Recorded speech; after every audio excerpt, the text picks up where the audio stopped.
For a teenage boy, his bedroom is like a refuge, a private space where he can go whenever he wants to be alone, where he can pretty much anything he wants and where he can feel free to add his own touch to the interior decor.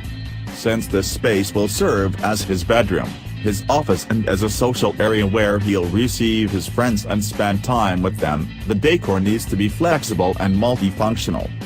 There are no rules when it comes to decorating a teenage boy's bedroom. But there are a few things that should be taken into consideration.